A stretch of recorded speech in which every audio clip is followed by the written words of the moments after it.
আগামীকাল 23শে এপ্রিল বৃহস্পতিবার পশ্চিম বর্ধমান জেলায় 9টি আসনে নির্বাচন অনুষ্ঠিত হবে।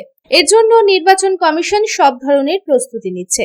এই প্রস্তুতির অংশ হিসেবে নির্বাচন কমিশন আসানসোল শিল্পাঞ্চলের বিভিন্ন রুটে চলাচলকারী বাস পরিষেবা কম করে দিয়েছে, যার ফলে নিয়মিত যাত্রীদের ব্যাপক অসুবিধার সম্মুখীন হতে হচ্ছে। বাস না থাকায় মানুষ প্রচন্ড ভোগান্তির শিকার হচ্ছেন। অটো ও টোটো চালকেরা আকাশ ছোঁয়া ভাড়া নিচ্ছেন। এদিন যাত্রীরা জানান যে আগে যেখানে তারা বাসের জন্য 10 বা 20 টাকা দিতেন, এখন সেখানে অটোর জন্যই তাদের জনপ্রতি 100 টাকা করে দিতে হচ্ছে। তারা বলেন, নির্বাচন গুরুত্বপূর্ণ, কিন্তু এভাবে মানুষকে হয়রানি করা কতটা যুক্তিযুক্ত তা বিবেচনা করা জরুরি। ভোটকর্মী ও নিরাপত্তা বাহিনীর জন্য বাস প্রয়োজন, কিন্তু নিয়মিত যাত্রীদের জন্য বিকল্প ব্যবস্থা থাকা উচিত। এদিন যারা ভোটকর্মী হিসেবে কাজে যাচ্ছিলেন তারাও ব্যাপক অসুবিধার সম্মুখীন হন। ভোটকর্মীরা জানান তাদের ভোট কেন্দ্রে ডিউটি পড়েছে, তবে এখন তারা কিভাবে যাবেন তা তাদের জানা নেই। তারা বলেন কোনো বাস বা অন্য যানবাহন পাওয়া যাচ্ছিল না, যার ফলে তাদের বেশ অসুবিধার সম্মুখীন হতে হচ্ছিল। এদিন এই প্রসঙ্গে ভোটকর্মী জানান, কেউ আমাদের কথা শুনছে না, আমাদের কোনো ব্যবস্থা নেই। কেউ আমাদের শুনছে না, অফিসার করা যাচ্ছে, কিছু করা যাবে না। আমরা কি এখানে দেশের জন্য কাজ করতে যাচ্ছি?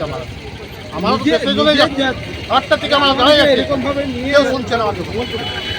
অন্য অফিসার আসতে যাচ্ছে, বলছি দাদা আমাদের কি ব্যবস্থা করুন, আমাদের দুর্গাপুর যেতে হবে, মঙ্গলপুর আছে, সবই তো আমার দাঁড়িয়ে আছে। মানে আপনার কি ইলেকশন ডিউটি নাকি? আমার এখন বলতে ব্যবস্থা নেই, আমাদের 8টা থেকে দাঁড়িয়ে আছে। অপরদিকে অন্যান্য ভোটকর্মীরা কি জানাচ্ছেন আসুন শুনে নিই। ওদের গাড়িতে বলছে আসছে, গাড়ি চলে গেছে, দেখুন ব্যবস্থা করুন। এগুলো তো মানুষকে পরিশ্রম মানে হ্যারাসমেন্ট করা, আর তো কিছু নয়। আর সকালে যদি 6টায় 8টায় বাস চলে যায়, ওই বাসে কি চলে যায়? আমাদের তো স্নান করতে হবে, খাওয়া দাওয়া করতে হবে, টিফিন নিতে হবে, সকালেই বেরিয়ে যাবো। কত একটা না মানুষ ক ঘন্টা ডিউটি করবে? আপনারা কি ইলেকশন ডিউটিতে যাচ্ছেন? হ্যাঁ, ইলেকশন ডিউটিতে যাচ্ছে। এটা কোথায় যাচ্ছে? কোথায় যাবেন আপনারা? আমি যাবো দুর্গাপুর গভর্নমেন্ট কলেজ।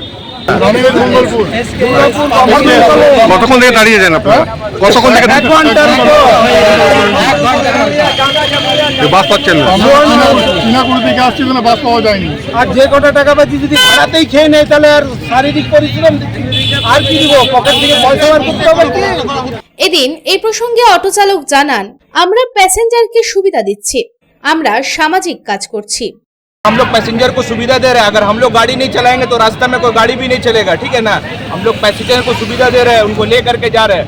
रिजर्व 500 रुपये भाड़ा है। हम लोग पैसेंजर के लिए फायदा कि 100 करके 5 लोगों पर डिवाइड कर दिए कि किसी को महंगा ना पड़े। और फ्यूल का कॉस्ट इतना ज़्यादा है, सीएनजी इतना हाई है, इसके लिए हम लोग ऐसा कर रहे हैं, ठीक है ना। तो पर हेड कितना ले रहे हैं आप लोग? पर हेड हम लोग 100 रुपीज़ करके ले रहे हैं। 5 पैसेंजर है, 500 हो रहा है, ठीक है ना। 500 रिजर्व भाड़ा है, लेकिन हम लोग किसी एक से नहीं मांग रहे। हम लोग कस्टमर के सोशल वेलफेयर का काम कर रहे हैं, उनको उनके घर तक पहुंचा रहे हैं। क्योंकि बस नहीं चल रहा, बहुत सारे लोग यहाँ फंस जाएंगे। वो लोग अगर कहीं रूम में स्टे करेंगे तो उनका खर्चा उनसे ज़्यादा होगा। उनको हम उनके घर तक पहुंचा रहे हैं, सोशल वेलफेयर का काम कर रहे हैं हम लोग। অপরদিকে এদিন নিত্যযাত্রীরা কি জানাচ্ছেন আসুন শুনে নিই। 100 জনে 3 জন। এরকম বাসে যেতেন কত লাগতো? 30 টাকা। আসানসোল থেকে সন্তোষ মণ্ডলের রিপোর্ট, পাবলিক টাইমস।